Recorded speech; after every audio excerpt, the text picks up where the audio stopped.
नमस्कार। मैं कमलेश कबीर आपका एक बार फिर स्वागत करता हूं इस नए एपिसोड में। आज के इस एपिसोड में हम विस्तार से बात करने वाले हैं कांग्रेस पार्टी में जो भी इस वक्त चल रहा है। लगातार आपको पता होगा, खबरें आ रही है कि कांग्रेस पार्टी में राहुल गांधी कुछ बदलाव कर रहे हैं, जिसमें आपने देखा होगा, इससे पहले हमने बात की थी उड़ीसा में अध्यक्ष जो है उसका बदलना। इसके अलावा जो है वो आदिवासियों के लिए जो आदिवासी ऑल इंडिया आदिवासी कमेटी है उसके चेयरमैन पे विक्रांत भूरिया को रखना।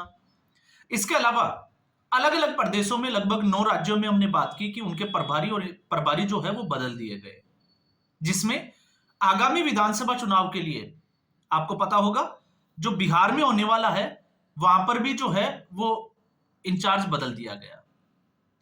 तो इस तरीके से कांग्रेस पार्टी रणनीति बना रही है और इसको लेकर भले ही कांग्रेस पार्टी के जो जिसको हम कहते हैं कि चरण चाटुकार पत्रकार है, वो कितना ही गाये बगाए जो है वो राहुल गांधी का बखान करे, लेकिन जिस तरीके से और जिस रास्ते पर राहुल गांधी है, अब मैं ऐसा क्यों कह रहा हूं, क्योंकि आप सोच के देखिए मल्लिकार्जुन खड़गे का क्या रोल है। जब कांग्रेस पार्टी में यह कहा जाता है कि लोकतंत्र जिंदा है और मल्लिकार्जुन खड़गे को अध्यक्ष बनाया गया है, तो फिर राहुल गांधी किस हैसियत से जो है वो अपनी टीम में बदलाव कर रहे हैं।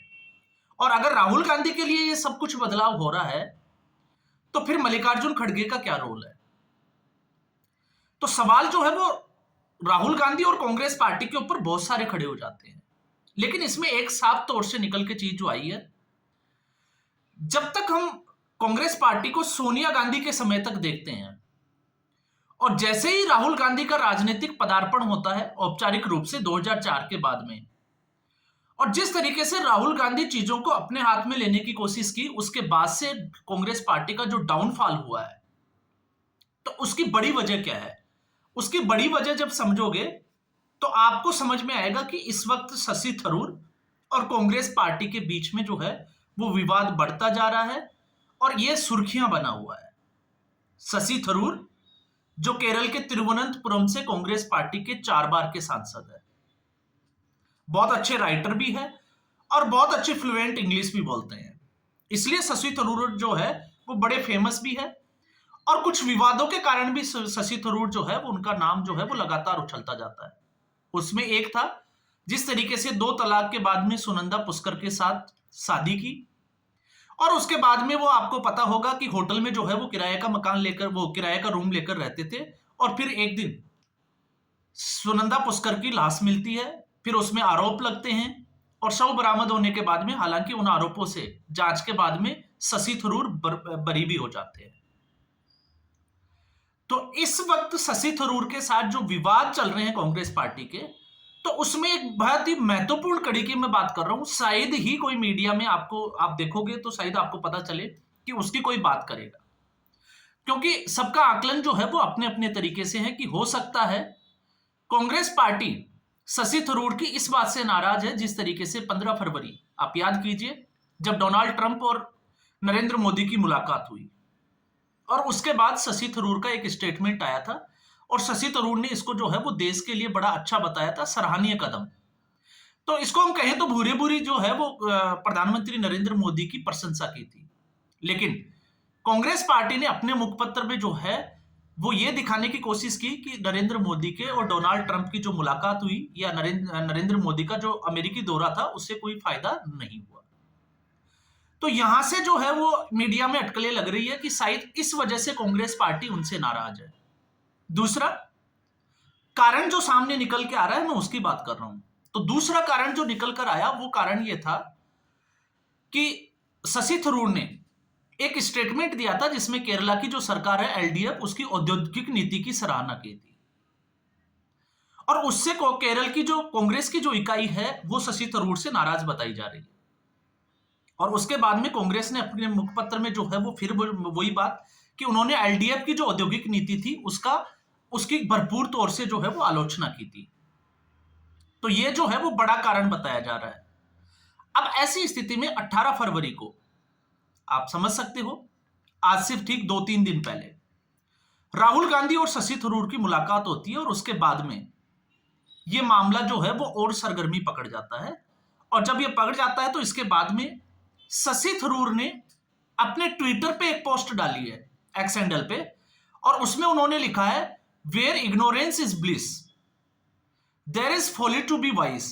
इसका मतलब है जहां पर अज्ञानता में परमानंद हो तो वहां पर बुद्धिमान होना मूर्खतापूर्ण है। और ये एक जो है वो शशि थरूर का बड़ा इशारा है, क्योंकि आकलन जब हम करते हैं तो आकलन में जिस तरीके से मीडिया में जो आकलन चल रहा है कि इस वजह से शशि थरूर से नाराजगी है, नहीं, इसकी दूसरी और भी वजह है। हम उसके बारे में बात करेंगे कि आखिर शशि थरूर ने ऐसा क्यों कहा। तो शशि थरूर का अज्ञानता वाला जो इशारा था, यह शब्द जो है वो किसके लिए इस्तेमाल किया गया? तो मुझे लगता है कि ये शायद सीधे तौर से, क्योंकि मैं घुमाने की मेरी आदत नहीं है बात को, सीधे तौर से राहुल गांधी के लिए ये शब्द जो है वो इस्तेमाल किया गया है। और आपने देखा होगा, कहावतें भी आपने सुनी होगी कि अंधों में काना राजा, अंधेर नगरी चौपट राजा। ये कहानी जो है वो ठीक उसी से सिमिलर है कि राहुल गांधी के जिस तरीके से 2004 में राजनीति में आने के बाद में कांग्रेस पार्टी के प्रबुद्ध जन जो थे, आप प्रणब मुखर्जी की बात कर लीजिए, आप जो है वो इसके अलावा कपिल सिब्बल की बात कर लीजिए, गुलाम नबी आजाद की बात कर लीजिए, मनीष तिवारी या फिर मैं बात करूंगा G23 की। जिस तरीके से कांग्रेस पार्टी ने अपने सीनियर नेताओं को, जो कांग्रेस पार्टी की नस नस से वाकिफ थे और राजनीति में अच्छी पकड़ थी, उनको साइडलाइन करना शुरू कर दिया। क्यों शुरू कर दिया? क्योंकि आप देखिए, अगर क्रिकेट अगर आप जानते हो तो जैसे सचिन तेंदुलकर, राहुल द्रविड़, सौरव गांगुली, और फिर उनमें एक ऐसा बैट्समैन टीम में आ जाए जो 10 रन 15 रन से ज्यादा नहीं बनाता हो, तो उसका नाम कैसे चमकेगा, लोग उसको कैसे जाने पहचानेंगे? तो फिर उसके लिए जो है वो टीम में से जो महान प्लेयर है उनको बाहर करना पड़ेगा। और कांग्रेस पार्टी ने इसी स्ट्रेटेजी पे जो है वो काम करना शुरू किया, G23 के सारे नेताओं को बाहर कर दिया। और स्थिति यह पहुंच गई है कि आज की स्थिति में आप देखोगे तो कांग्रेस पार्टी सिर्फ 2 जगह आके सिमट गई, एक राहुल गांधी और दूसरे प्रियंका गांधी वाड्रा। आपने देखा इस सत्र में, जब संसद का जो सत्र हुआ उसमें प्रियंका गांधी वाड्रा को राहुल गांधी के बजाय प्रियंका गांधी वाड्रा को कमान दी गई भाषण की, स्पीच देने की। लेकिन जिस तरीके से उनका जो है वो एक मेकअप किया गया, यह दिखाने की कोशिश की गई पब्लिक को कि उनमें जो है वो इंदिरा गांधी की छवि है, उसी तरीके से साड़ी पहनना, चश्मा लगाना। लेकिन उनका जो भाषण है वो दमदार नहीं रहा, उसका इतना इंपैक्ट जो है वो हुआ नहीं, फीका रहा। और उस भाषण के बाद में मैंने एक वीडियो बनाया था, उसमें मैंने बात की थी कि आखिर ये मौका जो है वो शशि थरूर को क्यों नहीं दिया गया। मैंने उस वक्त ये बात की थी कि बहुत अच्छे वक्ता है, कांग्रेस पार्टी में सीनियर है, बहुत अच्छी पकड़ है, और शायद प्रियंका गांधी वाड्रा की जगह अगर शशि थरूर, मैंने मनीष तिवारी की भी बात की थी, अगर इनको मौका मिलता, या फिर मैंने जो है वो दूसरे 1-2 नेताओं की और भी बात की थी कि अगर उनको मौका मिलता तो शायद इस स्पीच का जो है वो इंपैक्ट अलग होता। लेकिन कांग्रेस पार्टी को प्रियंका गांधी वाड्रा को लॉन्च करना था। और इसमें जब शशि थरूर के, अगर हम इन बातों को देखते हैं कि शशि थरूर ने सीधे तौर पे कहा है कि कांग्रेस पार्टी में मेरी स्थिति को राहुल गांधी स्पष्ट करें। क्यों स्पष्ट करें? उसके पीछे के कारण क्या है? तो उसके पीछे के कारण यह है कि कांग्रेस पार्टी में सीनियर होने के बावजूद उनको लगातार संसद में इग्नोर किया जाता है, उनको बोलने का मौका नहीं दिया जाता। जबकि शशि थरूर किस तरीके के वक्ता है आपको पता है। ठीक ऐसा ही मनीष तिवारी के साथ हो रहा है, ठीक ऐसा ही दूसरे 1-2 नेता और हैं जो बहुत पुराने सीनियर नेता जो संसद में बैठते हैं। वो सिर्फ राहुल गांधी के जो स्पीच होती है उनका काम होता है ताली बजाना, इसके अलावा जो है वो उनको काम नहीं दिया जाता है। क्यों? क्योंकि अगर शशि थरूर या किसी और को मौका मिलेगा तो फिर राहुल गांधी और प्रियंका गांधी वाड्रा का जो स्पीच है वो फीका लगने लग जाएगा। ये एक जो है वो सबसे बड़ी वजह है। आप यहां पे ये कह सकते हो कि मल्लिकार्जुन खड़गे को क्यों मौका दिया जाता है, तो मल्लिकार्जुन खड़गे सिर्फ और सिर्फ जो है वो चमचागिरी कर रहे हैं इस परिवार की। उनकी क्या इज्जत है, क्या हैसियत है, मुझे बताने की जरूरत नहीं है। जिस तरीके से प्रियंका गांधी वाड्रा का नामांकन रैली थी और दरवाजे के बाहर खड़ा जो है वो राष्ट्रीय कांग्रेस का अध्यक्ष बाहर खड़ा खड़ा जो है वो बगल झांक रहा था कि उसको भी शायद अंदर बुला लिया जाएगा, लेकिन ऐसा नहीं हुआ। तो इसमें यही चीजें जिसकी मैं बात कर रहा हूं। दूसरा, ये सवाल मैं बात नहीं कर रहा, ये शशि थरूर ने भी उठाया है कि संसद में सीनियर होने के नाते वो एलओपी का जो पद था उसके लिए परफेक्ट थे, लेकिन राहुल गांधी ने खुद जो है वो एलओपी का पद लिया, तो वहां पर भी जो है वो उनको साइडलाइन किया गया। इसके अलावा तीसरा एक इंपॉर्टेंट मैं एक रीजन और बताता हूं इसमें, हालांकि शशि थरूर ने उसका जिक्र नहीं किया, लेकिन जब मैंने रिसर्च किया तो कुछ चीजें निकल के आई। ऑल इंडिया प्रोफेशनल कांग्रेस की स्थापना, एक ग्रुप बनाया, और ये जो है वो बनाया किसने? शशि थरूर ने। और आज शशि थरूर को इससे जो है वो आउट कर दिया गया, उनको इसके पद से हटा दिया गया है। तो आप सोच सकते हैं कि कांग्रेस पार्टी किस रास्ते पे चल रही है।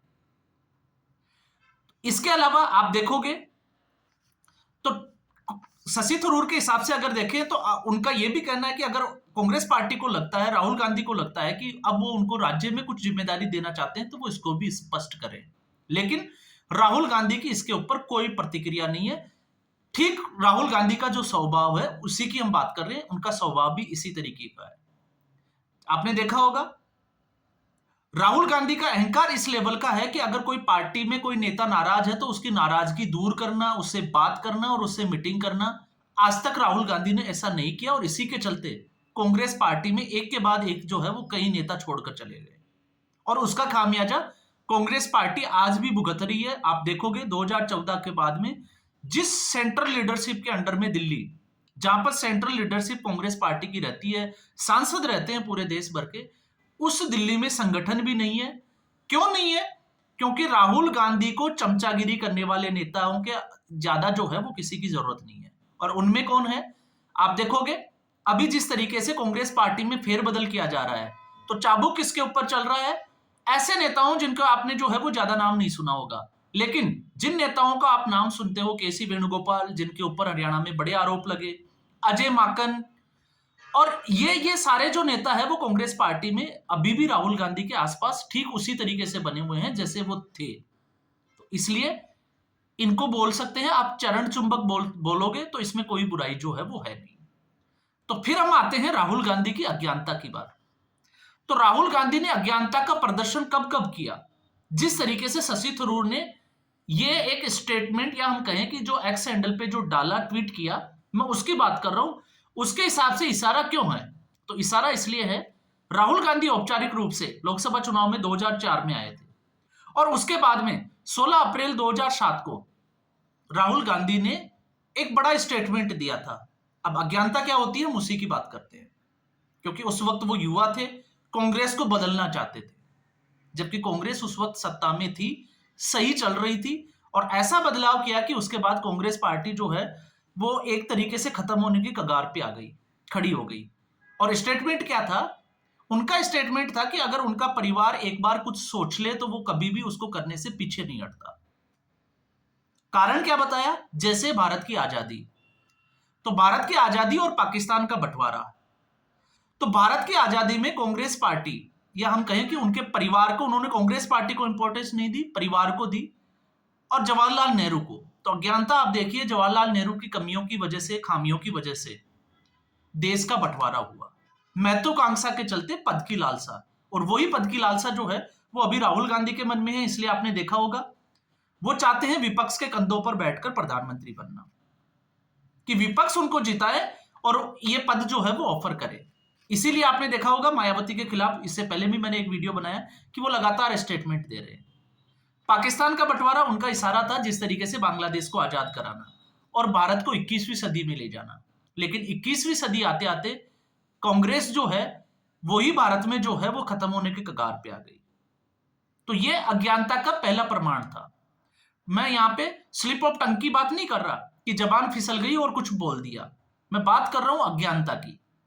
इसके अलावा आप बात करोगे 14 नवंबर 2011 को, ये वो वक्त था जब यूपीए 2 फंसी हुई थी, लगातार भ्रष्टाचार के आरोप लग रहे थे, और उस वक्त राहुल गांधी को जो है वो रोका गया था प्रधानमंत्री बनते बनते जो है वो, इसलिए क्योंकि उस वक्त यूपीए 2 के टाइम भ्रष्टाचार के मामले ज्यादा थे, तो राहुल गांधी की बलि नहीं देना चाहती थी कांग्रेस पार्टी। तो यहां पर 14 नवंबर 2011 को आप चेक कर लीजिए, फूलपुर में एक रैली को वो संबोधित कर रहे थे और उस वक्त वहां पर विधानसभा असेंबली के चुनाव थे। तब उन्होंने कहा था कि पंजाब और दिल्ली में मजदूरी करते हैं या मजदूरी के लिए जो है वो युवा यहाँ के वहां जाते हैं, तो वो कब तक मजदूरी करते रहेंगे और कब तक महाराष्ट्र में भीख मांगते रहेंगे।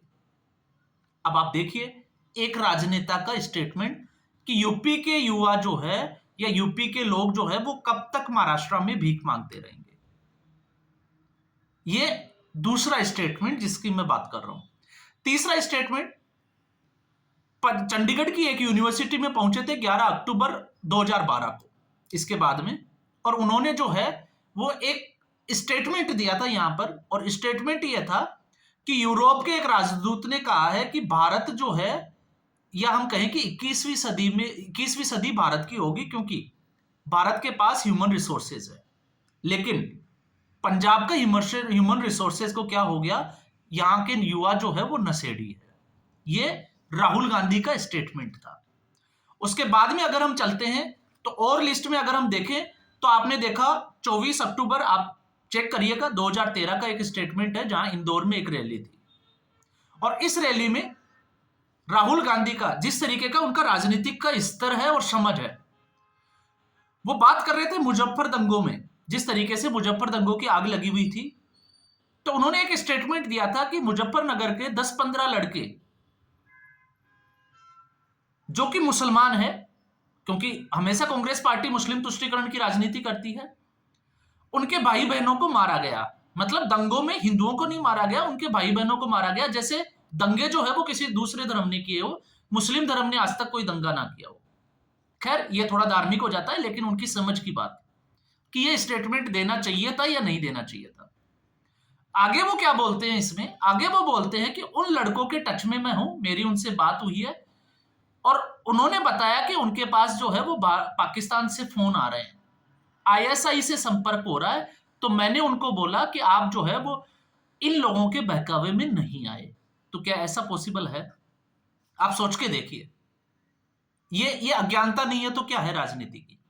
और फिर उसके बाद में 9 अक्टूबर 2013 की भी अगर हम बात करें, इसी के साथ में इसी महीने की, तो यहां पर जो है वो विज्ञान भवन दिल्ली में एक, आपको पता होगा उस वक्त, क्योंकि कांग्रेस पार्टी में राहुल गांधी के आने के बाद चीजें जो है वो बहुत बदली है। इस वक्त आपने देखा होगा राहुल गांधी लगातार संविधान बचाओ, संविधान सम्मान जो है वो अभियान चला रखे हैं, भारत जोड़ो यात्रा आंदोलन।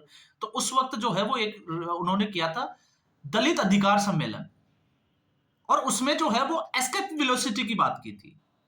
एस्केप वेलोसिटी का मतलब, अगर भारत में दलितों को उत्थान करना है तो फिर उनको जो है वो जिस तरीके से बृहस्पति जो ग्रह है उसकी तरीके से, उस वेलोसिटी से जो है वो अगर आप उठाओगे तब ये धरती से ऊपर उठ पाएंगे। और जब इसी कड़ी में हम देख लेते हैं तो उन्होंने एक और दिया था 2013 में 6 अगस्त को, और इलाहाबाद के गोविंद वल्लभ जो सभागार है उसका ये है, आप चेक करिएगा। उसमें जब उन्होंने बोला था तो उन्होंने कहा था कि गरीबी जो है वो एक मानसिक स्थिति है, और इसका रोटी कपड़ा या हम कहें कि पैसे से कोई लेना देना नहीं है, गरीब लोगों का ये मानसिक दिवालियापन होता है।